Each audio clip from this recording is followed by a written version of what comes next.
माँ जी, आपको इस तरह से ठीक ठाक देखकर ना मुझे बेहद खुशी हो रही है। आज आप ठीक हो गई हैं, मुझे बहुत अच्छा लग रहा है माँ जी। जब आपकी तबीयत खराब होती है ना, मन करता है कि इस घर को ये छोड़कर कहीं चले जाए। बिल्कुल से इस घर में रहने का मन नहीं करता माँ जी। अरे बेटा, मामूली सा बुखार ही तो था। तुम लोग बेकार में ही इतना परेशान हो जाते हो। क्या है ना कि मौसम चेंज हो रहा है और बुढ़ापे का शरीर तो पता नहीं कब सर्दी जुकाम पकड़ लेता है, बुखार हो जाता है और ठीक हो जाता है एक आध हफ्ते में। बेटा, ये कोई बड़ी बात नहीं है, लेकिन तुम बच्चे भी ना बहुत ज्यादा ही परेशान हो जाते हो। माँ स्वाति, मुझे आप दोनों को एक बहुत बड़ी गुड न्यूज़ देनी थी। माँ, मैं अपने काम न मिलने की वजह से बहुत परेशान था ना माँ, पर अब मुझे एक ऐसा आइडिया आया है जिससे मैं अपना खुद का बिजनेस खड़ा कर सकता हूँ। खुद मैं लोगों को काम देने वाला बन सकता हूँ माँ। बस आप लोगों को मेरा थोड़ा सहयोग करना होगा। माँ, मेरा एक दोस्त है, वो एक कंपनी में जॉब करता है और उसने मुझे बताया है उसकी कंपनी में कोई अपना पैसा अगर 2 साल तक रखेगा तो उसका पैसा डबल हो जाएगा माँ। तो मैं सोच रहा था कि मैं भी उसकी कंपनी में इन्वेस्ट कर दूँ। ठीक रहेगा ना माँ? मैं सोच रहा हूँ कि 1 लाख रुपए तक इन्वेस्ट कर देता हूँ। अरे बेटा, मैंने देखा है टीवी पर, ये सब फ्रॉड होता है। ऐसे ही किसी प्राइवेट कंपनी में इन्वेस्ट करना, वो भी इतने सारे पैसे, मुझे तो कुछ समझ में नहीं आ रहा है। मैंने तो टीवी पर देखा था, उसमें बता रहे थे कि आपको सचेत रहने की जरूरत है। ऐसी स्कीमें फ्रॉड होती हैं, फ्रॉड। अरे माँ, वो मेरा दोस्त है, वो भला मुझसे झूठ क्यों बोलेगा? और मेरा दोस्त मुझे धोखा नहीं दे सकता। वो कह रहा है तो बस इन्वेस्ट करने की ही तो बात है। पैसे डबल हो जाएंगे 2 साल में माँ। 1 लाख का 2 लाख बन जाएगा। 1 लाख रुपए जो मैं आप लोगों से लिए रहूंगा आप लोगों को वापस कर दूंगा। पर अभी मुझे 1 लाख रुपए की जरूरत है माँ। स्वाति, मुझे अभी 1 लाख रुपए चाहिए। मुझे अपना खुद का बिजनेस खड़े करने के लिए इतना इन्वेस्टमेंट तो करना ही होगा। देखिए, मुझे भी माँ जी की बात बिल्कुल सही लग रही है। ऐसे लोग फ्रॉड होते हैं। 2 साल में आपके 1 लाख रुपयों का वो लोग क्या करेंगे, आप कहाँ कुछ जान पाएंगे। और फिर उनकी कंपनी, आपके दोस्त पर मुझे शंका नहीं है, पर उसकी कंपनी पर है। कंपनी वाले ऐसे मैंने भी सुना है, कंपनी बंद करके भाग जाते हैं। मैं सच कह रही हूँ, माँ जी बिल्कुल सही कह रही है। मुझे ये सब स्कीम फ्रॉड लगती है। मेरे लाल, तू चिंता मत कर बेटा, तुझे भी अच्छी नौकरी मिलेगी। आज नहीं तो कल मिलेगी। तू अपना प्रयास जारी रख, अपने दिमाग को इधर उधर भरमा मत। तू जितना अपने आप को परेशान करेगा ना, उतना ही तू दुखी होगा और लोग तेरी इस मासूमियत का फायदा उठाने की कोशिश करेंगे। देख बेटा, जिंदगी में ना रुपए पैसे बहुत मेहनत से आते हैं और उन्हें संभाल कर भी उसी मेहनत से रखना चाहिए। मैं जानती हूँ अभी तुझे हम लोगों की बातें शायद समझ में ना आ रही हो, पर 2 साल बाद अगर तू अपने 1 लाख रुपयों का धक्का खाता ना, तब तुझे समझ में आता। देख बेटा, मैं तेरी माँ हूँ, तेरे बारे में कुछ बुरा नहीं समझूंगी और ये तेरी बीवी है। तेरे लिए क्या अच्छा है क्या बुरा, इससे बेहतर कोई नहीं सोच सकता। देख बेटा, हमारी बात मान, हम तुझसे कुछ गलत सलाह नहीं दे रहे हैं। तो अपने दिमाग को इधर उधर मत भरमा, तो सिर्फ अपना ध्यान अपनी नौकरी को पाने में लगा। ठीक है माँ, कोई बात नहीं। माँ जी, मुझे लगता है हमने उन्हें नाराज कर दिया। मुझे रुपए पैसों की कोई चिंता नहीं है माँ जी। मैं ऑफिस से उधार लेकर भी इन्हें पैसे दे दूँ। बस डर इस बात का है कि 2 साल बाद जब इन्हें उन रुपयों का धक्का लगेगा तो ये अपने आप को संभाल नहीं पाएंगे। इसी वजह से मैं इन्हें पैसे नहीं देना चाहती थी। लेकिन अगर इनके नाराज होने की बात है ना माँ जी, तो मैं आज ही अपने ऑफिस में बात करती हूँ। नहीं बेटा स्वाति, तो ऐसा मत सोच। कभी कभी ऐसा होता है ना कि हम किसी का भला सोचते हैं, पर वो इंसान हमें समझ नहीं पाता। अभी मेरे बेटे की हालत कुछ ऐसी ही है। धीरे धीरे पंकज तुझे समझने लगेगा बेटा, पर भविष्य में जो उसे इतना बड़ा धक्का लगता है ना पैसों का, जिस धक्के को वो बर्दाश्त नहीं कर पाता, तूने उसे उस दुख से बचा लिया है, उस ठेस से बचा लिया है। तो चिंता मत कर बहू। ठीक है माँ जी, मेरे ऑफिस का टाइम हो गया है, मैं निकलती हूँ। हाँ बहू, तो खुशी मन से जा, सब ठीक है बेटा, तू चिंता मत कर। हे भगवान, मेरी बहू और मेरे बेटे के बीच में सब कुछ ठीक रखना। स्वाति ने तो मुझे पैसे ही नहीं दिए। माँ मना कर रही थी, पर स्वाति को तो समझना चाहिए था। मैं खुद के पैरों पर खड़े होने की कोशिश तो कर रहा हूँ ना। जिंदगी भर मैं स्वाति के अधीन तो नहीं रहना चाहता ना। जिंदगी भर स्वाति ही मेरे घर का खर्चा उठाए, मैं ऐसा भी नहीं चाहता। मैं तो बस यही सोच रहा था कि मैं खुद के पैरों पर खड़ा हो जाऊं। अगर कोई मेरी जरा सी मदद कर देता तो मैं खुद के पैरों पर खड़ा हो जाता। 2 साल में उस इन्वेस्टमेंट का मुझे डबल मिलता और ऐसे ऐसे करके मैं कुछ पैसे इकट्ठे कर लेता। उसके बाद मैं अपना कोई अच्छा बिजनेस कर सकता था। पर स्वाति ने तो साफ साफ मना कर दिया और माँ ने भी उसका साथ दिया। हे भगवान, क्या कहा जाए देवर जी, मुझे तो आप पर तरस आ रहा है अब। देवर जी, आप तो मुझे हमेशा अपना दुश्मन ही समझते हैं, पर मैं हमेशा आपका भला ही सोचती हूँ। मैंने तो आपको पहले ही कहा था कि स्वाति को बाहर कमाने मत भेजिए, पर आप नहीं माने। आपने स्वाति को बाहर कमाने भेज दिया, और आज के दिन देखिए, जो औरत आपके सामने मुंह उठाकर बोल नहीं पाती थी, वो आज आपको रास्ता बता रही है कि ये सही है, वो गलत है। अरे उसकी जरूरत क्या कि वो आपको रास्ता दिखाए? आपसे ज्यादा नॉलेज है क्या उसे? अरे आप उसके पति हैं, आपको ज्यादा हर चीज पता होगी या उससे? अपने आप को आपसे ज्यादा अच्छा और दिमागदार समझने लगी है वो। मुझे इस बारे में कोई बात नहीं करनी भाभी। अरे अरे, मत कहिए अब कोई बात देवर जी। मैं जानती हूँ आपको बहुत दुख हुआ होगा। क्या है ना, मैं समझती हूँ, अगर पत्नी पति का सम्मान न करे और पत्नी पति का बात न माने तो पति को कितना बुरा लगता है। आखिर पति पति होता है, उसका ओहदा हमेशा बड़ा होता है, पत्नी हमेशा उससे छोटी होती है। पत्नी कभी पति के बराबर में नहीं खड़ी हो सकती, और ना ही पत्नी कभी पति के से ज्यादा समझदार हो सकती है। मैं तो आपके भैया के पांव तक दबाती हूँ, मैं तो आपके भैया की बहुत सेवा करती हूँ। एक बार जो वो कह देते हैं, मैं तो कभी पलट कर उन्हें जवाब नहीं देती। पर स्वाति, आखिर स्वाति कमा जो रही है, कमा कर पति को खिलाएगी तो ऐसे ही तो रंग दिखाएगी। अरे देवर जी, मैं तो कहती हूँ जॉब तो आपको भी मिल जाती, पर क्या है ना, आप औरत नहीं है। औरतों के लिए नौकरी पाना बहुत आसान है आजकल की दुनिया में, पर आदमियों के लिए।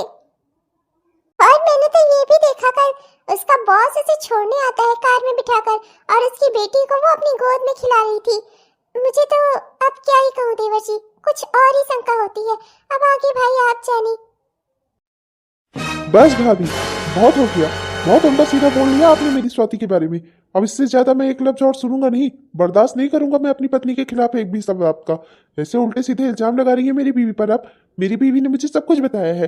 वो, उसका बॉस, उसकी वाइफ की डेथ हो गई है और उसकी बेटी बिना माँ की बच्ची है, इसीलिए स्वाति उसे थोड़ा देर अपने पास बिठा खिला लेती है तो आपके दिमाग में कुछ और ही चलने लगा। आप जैसी औरतें ना बस किसी को किसी के साथ भी देख लेना तो एक नई कहानी गढ़कर तैयार कर देती है। मुझे आपसे कोई बात ही नहीं करनी, कोई बहस नहीं करनी। बस एक बात आप अच्छे से समझ लो, आइंदा से मेरी वाइफ के बारे में कुछ उल्टा सीधा बोलना नहीं आप, वरना मुझसे बुरा कोई नहीं होगा। तुमसे बुरा कोई हो भी नहीं सकता, बेकार निठल्ले कहीं के। तुम्हारे दिमाग में तो भूसा भरा हुआ है, उस भूसे में आग लगाने की कोशिश कर रही हूँ मैं। मेरी ही मति मारी गई है, तुझे कुछ समझाना ही बेकार है। बेकार गंवार इंसान, तुझे मैं क्या ही सिखाऊं? तुझे तो तेरी बीवी ही एक दिन सबक सिखाएगी। मेरा क्या जा रहा है, करने तो जो वो कर रही है। कुछ भी कहो, चाहे जो भी कर लो, लेकिन ये मेरा देवर है ना, अपनी बीवी के खिलाफ एक शब्द सुनता ही नहीं है, तो मैं इसे भड़काऊं कैसे? स्वाति के घर में आग कैसे लगाऊं मैं इतना परेशान हो गई हूँ, पर करूँ तो करूँ क्या? ये तो उसके खिलाफ में कुछ सुनना ही नहीं चाहता। अच्छा खासा मौका है मेरे पास कि मैं स्वाति और उसके बॉस का नाम लगाकर स्वाति और उसके पति पंकज के बीच में झगड़ा लगवा दूं, पर हो नहीं पा रहा है ऐसा, क्योंकि पंकज है ना, पंकज अपनी स्वाति के खिलाफ में कुछ सुनता ही नहीं। तो मैं करूँ तो करूँ क्या? पर मुझे ऐसा क्यों महसूस हो रहा है कि हो ना हो, मन के किसी न किसी कोने में, पंकज के मन में स्वाति के लिए नफरत होती जा रही है। मुझे ना बस उस नफरत को थोड़ा सा बढ़ावा देना है, और आज नहीं तो कल इसके दिमाग में जो भूसा भरा है ना, उसमें शक की आग जरूर लगेगी, और वो आग इन दोनों के रिश्ते को तबाह कर देगी, तबाह। रात को 8 बजने को आ रही है, अभी तक स्वाति घर नहीं आई, और ना ही तो उसने फोन करके कुछ बताना जरूरी समझा। इतनी गैर जिम्मेदार वो कैसे हो सकती है? क्या मुझे ऑफिस जाना चाहिए? करूँ तो करूँ क्या मैं? ऐसे ही तो उसे नहीं छोड़ सकता कि कहाँ इतनी रात को रह गई वो। रात के 8 बज रही है, सिर्फ घर की बहुएं क्या इतनी रात के बाहर होती है घर से? आज तो मैं स्वाति को अच्छा सबक सिखा कर ही रहूंगा, जिससे आइंदा से वो ऐसी गलती न करे। मैंने जितना स्वाति को छूट दे रखी है, स्वाति उतना ही मेरे सर पर चढ़ती जा रही है। आई एम सॉरी, वो मुझे आने में आज जरा देर हो गई है ना स्वाति? पर क्या तुम एक फोन करके भी नहीं बता सकती थी कि तुम कहाँ पर हो?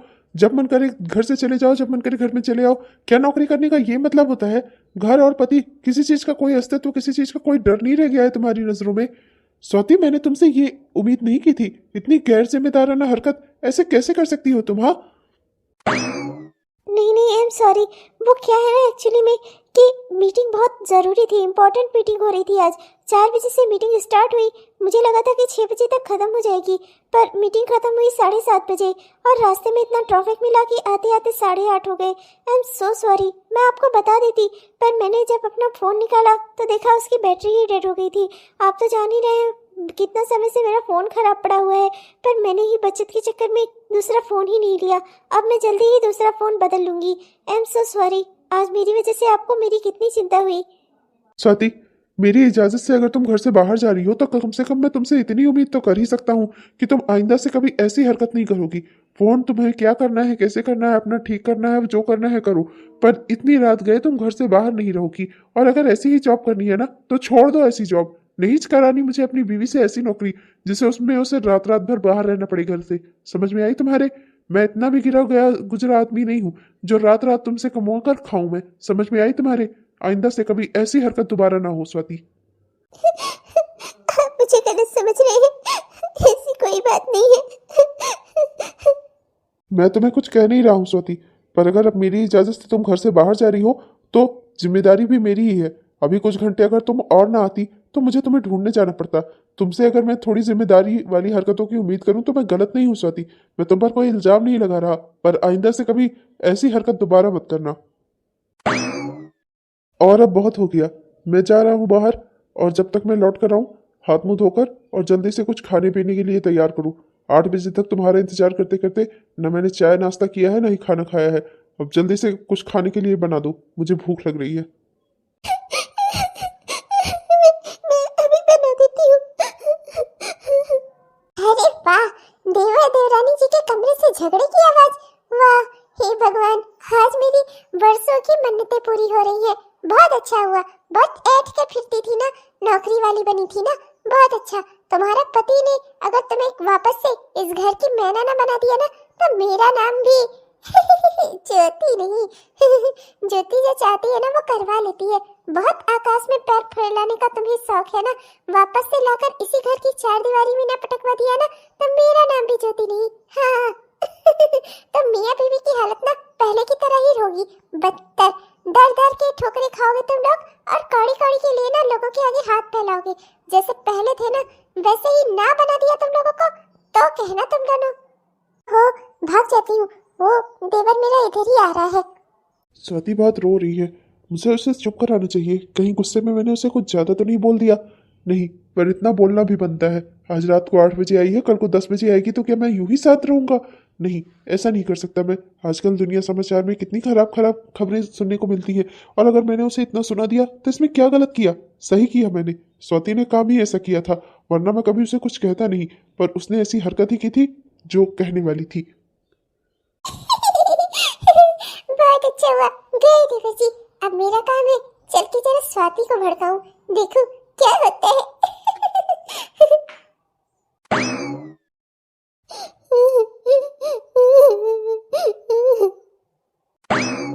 स्वाति, अरे भाभी, आप यहाँ? हाँ स्वाति, तुम ठीक तो हो ना? हाँ हाँ भाभी, मुझे क्या होना है, मैं तो ठीक ही हूँ। आप बताइए, कुछ काम था क्या? कुछ सामान लेने आई थी या कुछ और काम था? बताइए भाभी। देखो स्वाति, मुझसे छिपाओ नहीं, मैं भी एक औरत हूँ। तुम्हारा दुख देखकर ना मुझे बहुत दुख होता है। स्वाति, तुम कितनी अच्छी औरत हो। अपने घर का खर्च चलाने के लिए तुमने अपना कमाना शुरू कर दिया। पति तुम्हारा बेरोजगार है, पर तुम हमेशा उसका सम्मान करती हो, उसकी इज्जत करती हो, पर वो तुम्हारे किसी भी त्याग को नहीं समझता। पंकज भैया को मैंने ऐसा नहीं सोचा था। अरे काम है, ऑफिस है, लेट हो जाता है कभी कभी, और फिर तुम्हारा फोन खराब था, इसमें तुम क्या ही कर सकती थी? घर में ही सारे पैसे घर खर्च में ही चले जाते हैं, कहाँ से आदमी नया फोन ले? उसको लेने के लिए भी तो महीनों तक की सेविंग्स करनी पड़ती है। मैं समझती हूँ स्वाति, पर पंकज भैया नहीं समझते ये सब बात। उन्हें भी तुम्हें समझना चाहिए। तुम उनके लिए इतना कुछ कर रही हो, और वो है कि नहीं भाभी, ऐसी कोई बात नहीं है। मैंने वाकई में आज गलती की थी। मैं लेट से घर आई और मैं उन्हें इस बात की सूचना तक नहीं दे पाई। वो मेरी वजह से परेशान थे, इसलिए नहीं परेशान थे कि मैं लेट से घर आई, बल्कि इसलिए परेशान थे कि वो नहीं चाहते कि मेरे साथ कहीं कोई हादसा हो। वो डर गए थे मुझे लेकर। वो मुझसे इतना प्यार ही करते हैं कि उन्हें मेरी चिंता हो रही थी, फिक्र हो रही थी। और कभी कभी इंसान फिक्र में ऐसा कह देता है, सामने वाले को डांट देता है। वो मेरी चिंता करते हैं, मेरी फिक्र करते हैं, इसलिए वो मुझ पर नाराज हुए, क्योंकि मैंने गलती की थी। मैं उनकी इस बात का बुरा नहीं मानती। अगर उनकी जगह मैं होती तो शायद मैं भी यही करती। उन्होंने कोई गलत नहीं किया। मैं रो रही थी तो सिर्फ अपने लिए, क्योंकि मैंने ऐसी गलती कैसे कर दी। मैं अपने पति के बारे में कैसे नहीं सोच पाई। माँ जी तो सो गई थी, वरना वो कितना चिंता करती मेरी। और अगर मेरे पति मेरी चिंता कर रहे थे तो ये तो अच्छी बात है कि वो मुझसे प्यार करते हैं, मेरी फिक्र करते हैं। इसमें गलत क्या है भाभी? ये इतनी दुष्ट है, कभी मेरा प्लान सक्सेसफुल नहीं होने देती। हाँ, भाड़ में जा तो भाड़ में जाए तेरा पति, मेरा क्या जा रहा है। ठीक है स्वाति, मैं चलती हूँ, बाकी तुम्हारी मर्जी। मैंने ऐसे देखे हैं बहुत से फिक्र करने वाले, पहले वो फिक्र में डांटते हैं, उसके बाद वो हाथ भी उठाने लगते हैं।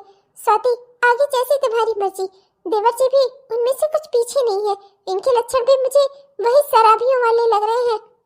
भाभी ऐसा कुछ नहीं है, जो मुझे लगा सब मैंने बोल दिया। स्वाति, तुम्हारी जैसी कई बीवियां देखी है मैंने, जो पति की डांट पर जरा भी आवाज नहीं उठाती और फिर पति की मार भी खाती है, तब पर भी आवाज नहीं उठाती। मैं और क्या ही कहूँ तुमसे, आगे जैसे तुम्हारी मर्जी।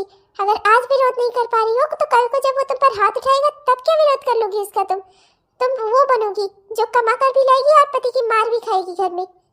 नहीं, कुछ भी हो, पर मेरे पंकज जी ऐसे नहीं है। आज मैंने गलती की थी, इस वजह से उन्हें गुस्सा आया। आइंदा से मैं कभी ऐसी गलती खुद ही नहीं करूंगी। मैं बॉस को भी बोल दूंगी कि 5 बजे के बाद 1 मिनट भी मैं ऑफिस में नहीं रुकूंगी। हाँ स्वाति, तुम तो बिल्कुल सही कह रही हो। ये तो सारी रिपोर्ट्स सब यही कह रही हैं कि हमारी कंपनी में वही एक फ्रॉडिया है। सर, उसने हमारी कंपनी के ब्यूटी प्रोडक्ट्स को अपने थ्रू पार्लर वालों को सप्लाई किया है, इसी वजह से सर हमें नुकसान हो रहा है। अगर तुम इतनी बड़ी चोरी पर ध्यान न देती तो मुझे तो पता ही न चलता हमारी कंपनी का कितना नुकसान हो रहा था, और वो अपने फायदे के चक्कर में कंपनी का नुकसान करवा रही थी। अच्छा हुआ स्वाति तुमने उसके बारे में खबर की, वो बस आती ही होगी। जी सर, बोलिए, आपने मुझे बुलाया था। आरोही, मैं क्या बोलूं, जरा ये कंपनी के डाटा देखकर बताना, कितने माल कंपनी से सप्लाई हुए हैं और कितनों की यहाँ पर रेट लिस्ट लगी हुई है। बाकी जो प्रोडक्ट्स इधर उधर जा रहे हैं उनका क्या, जिन्हें तुम अपने थ्रू पार्लर वालों को सप्लाई कर रही हो। हाँ, अपने थ्रू पार्लर वालों को सप्लाई कर रही हूँ, ये आप क्या कह रहे हैं सर? ये तो कंपनी के साथ फ्रॉड हुआ और मैं ऐसा नहीं कर सकती। अच्छा आरोही, तो क्या ये कंपनी के डाटा रिकॉर्ड सब कुछ झूठ बोल रहे हैं? कंपनी के जो प्रोडक्ट सप्लाई होते हैं सब तुम्हारे ही अंडर में रहते हैं ना, तो कितनों की यहाँ पर रेट लिस्ट लगी हुई है, कहाँ कहाँ सप्लाई हुए हैं, और ये जितने सारे प्रोडक्ट्स दिए जिनकी कोई चेकलिस्ट ही नहीं है वो कहाँ गए? हाँ, बताना जरा मुझे। सर, मुझे लगता है कहीं कोई गलतफहमी हुई है, मैं जल्दी ही चेक करके आपको सही सही रिपोर्ट दे दूंगी। अरे सही सही रिपोर्ट दे दोगी या अपने झूठ छिपा लोगी? अपनी ही कंपनी के साथ फ्रॉड कर रही थी तुम। तुम्हारी बीमार माँ पर तरस खाकर मैंने तुम्हें ये जॉब दी थी।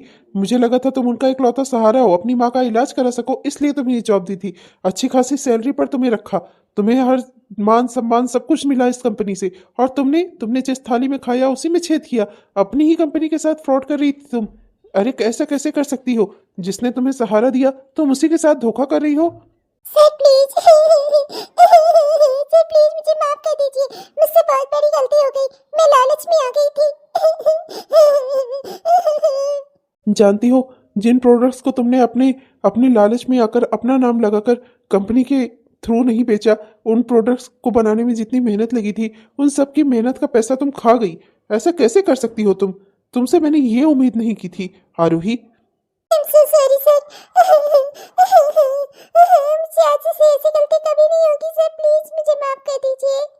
नहीं, मैं तुम्हें अब अपनी इस कंपनी में नहीं रखूंगा। इस कंपनी में तुम जैसे गद्दार लोगों की कोई जगह नहीं है। ये कंपनी अच्छे मन और साफ मन वाले लोगों के लिए है, जो मिलकर इस कंपनी का भला सोचते हैं, कंपनी को तरक्की करवाना चाहते हैं। तुम जैसे गद्दारों के लिए यहाँ पर कोई जगह नहीं है, जो सिर्फ अपने बारे में सोचे, अपना भला सोचे। You are fired. मैं तुम्हें अब इस कंपनी में नहीं रखूंगा, तुम यहाँ से जा सकती हो। नहीं सर, प्लीज ऐसा मत करिए, मैं अपनी बीमार माँ का इलाज कहाँ से कराऊंगी सर, प्लीज। बिल्कुल नहीं, तुम जैसे लोगों को ना माफ करना आस्तीन में सांप पालने के बराबर है। तुम्हें मैं अपनी इस कंपनी में बिल्कुल नहीं रखूंगा। Just get out, get lost, चली जाओ यहाँ से, और दोबारा मुझे अपनी ये गंदी शक्ल मत दिखाना।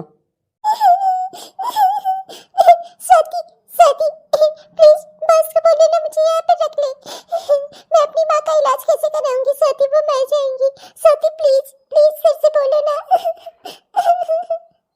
तुमने बहुत बड़ी गलती की है आरोही, तुम्हें इस कंपनी ने सहारा दिया, तुम्हें ऐसा नहीं करना चाहिए था। तुमने बॉस के साथ ही नहीं, अपनी इस माँ जैसी कंपनी के साथ भी धोखा किया, इसीलिए आज तुम इतना रो रही हो। पर अगर तुम्हें अपनी गलती का एहसास है तो मेरे ख्याल में भी बॉस को तुम्हें माफ कर देना चाहिए। सर, हो सके तो आप मेरे कहने से एक बार आरोही को एक मौका देकर देखिए सर। इसकी बीमार माँ के बारे में सोचिए सर, जो सोचकर आपने इसे जॉब दी थी। इसमें इन सब में उन बेचारी की क्या गलती? कम से कम उन्हें तो अच्छे इलाज की जरूरत है ना। सर प्लीज, मैं वादा करती हूँ मैं आगे से कोई फ्रॉड नहीं करूंगी। इस बार तो स्वाति के कहने पर मैं तुम्हें इस कंपनी में रखने का एक और चांस दे रहा हूँ, पर आइंदा से अगर तुम्हारी ऐसी कोई भी गलती मुझे दोबारा दिखी ना, तो फिर तुम्हें मुझे इस कंपनी से निकालने से ना कोई नहीं रोक पाएगा। समझ में आई तुम्हारे? Now get lost. Thank you so much sir, मैं आपका ये एहसान कभी नहीं भूलूंगी। Thank you Swati.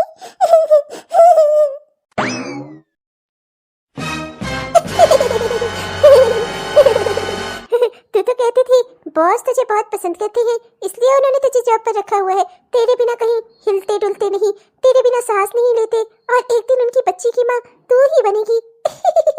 और ये क्या था भाई, मैंने यहाँ बाहर खड़ी होकर सब कुछ सुन लिया। सुनो, ऐसी ना कोई बात नहीं है। क्या है ना कि बॉस का मूड आज ठीक नहीं था, थोड़े गुस्से में थे, तो गुस्सा इंसान अपनों पर ही तो उतारता है।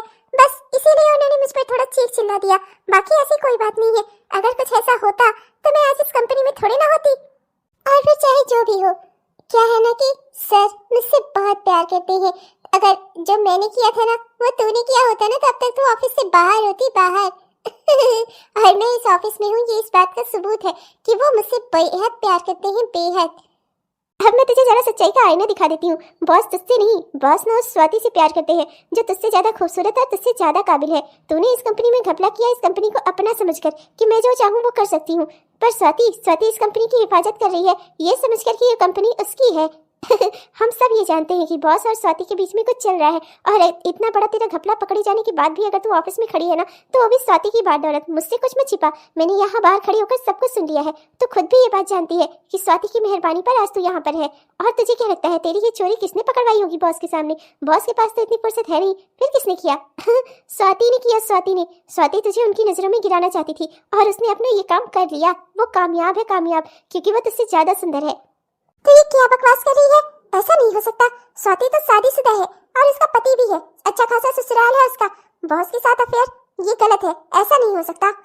और मैंने तो ये भी सुना है कि स्वाति अपने पति से बहुत प्यार करती है और उसका पति भी उससे बहुत प्यार करता है। फिर वो ऐसा बेकार का काम क्यों करेगी? अरे तो स्वाति कौन सा जा रही है बॉस से शादी करने? पर कम से कम अफेयर तो रख ही सकती है।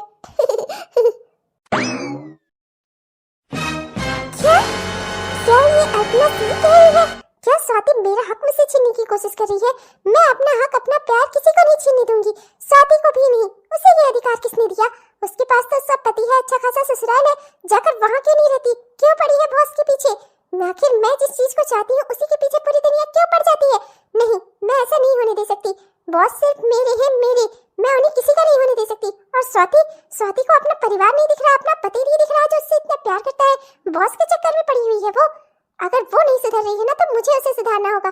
कुछ ना कुछ मैं ऐसा करूंगी ना स्वाति कि तुम वापस से अपने ससुराल में ही नजर आओगी। तुमने घर से बाहर कदम निकाल कर ना बहुत बड़ी गलती की है, और ऊपर से बॉस के प्यार पर अपना अधिकार जता करना तो और भी ज्यादा बड़ी गलती की है। मैं तुम्हें इस तरह से सुकून से नहीं रहने दूंगी बॉस के साथ। तुमने मुझे समझ के रखा है। बॉस सिर्फ मेरे हैं, मेरे, उनका सब कुछ सिर्फ मेरा है, मेरा। मैं उसे किसी को नहीं छीनने दूंगी, तुम्हें भी नहीं। अब तुम देखना स्वाति, मैं तुम्हारे साथ क्या क्या करूंगी। अरे वाह, क्या सीन है! बॉस स्वाति का हाथ पकड़कर उसे घर में लेकर आ रही है। वाह वाह, हाय, आज फिर से स्वाति को 8 बज गए हैं। देवर जी पहले से ही आग बबूला थे, और स्वाति ने तो इतने अच्छे से एंट्री करके ना धमाल कर दिया, धमाल। स्वाति, ये सब क्या है? हे भगवान! बस स्वाति, इसी बेशर्मी की उम्मीद थी अब मुझे तुमसे। ये सब क्या है स्वाति? हाँ, हेलो दोस्तों, आप सबको दिल से मेरा प्यार भरा नमस्कार। कैसे हैं आप सब? उम्मीद करती हूँ कि बहुत ही बढ़िया होंगे। तो दोस्तों, आपको हमारा यह वीडियो कैसा लगा? अगर पसंद आया तो कृपया वीडियो को लाइक जरूर करिएगा। और हाँ दोस्तों, आपको हमारे इस तरह के वीडियोस हर दिन मिलते रहे, इसके लिए हमारे इस चैनल को जरूर सब्सक्राइब कर लीजिएगा दोस्तों। हमारे उन दोस्तों ने जिन्होंने अब तक नहीं किया है, कृपया जरूर हमारे इस चैनल को सब्सक्राइब कर लीजिएगा दोस्तों। आपसे हाथ जोड़कर विनती है, जिससे हमारे इस तरह की वीडियोस आप तक हर दिन पहुंचते रहे। तब तक के लिए मैं चलती हूँ दोस्तों, मिलूंगी आपसे कल के वीडियो में। काफी मजेदार होने वाला है, देखिए आप लोग।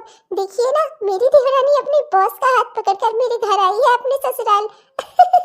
आगे तो धमाल होने वाला है इस घर में। तो आप लोग भूलिएगा मत दोस्तों, देखिएगा जरूर इस कहानी का अगला भाग, जो कि कल आएगा। तब तक के लिए मैं चलती हूँ, पर आप कहीं मत जाइएगा।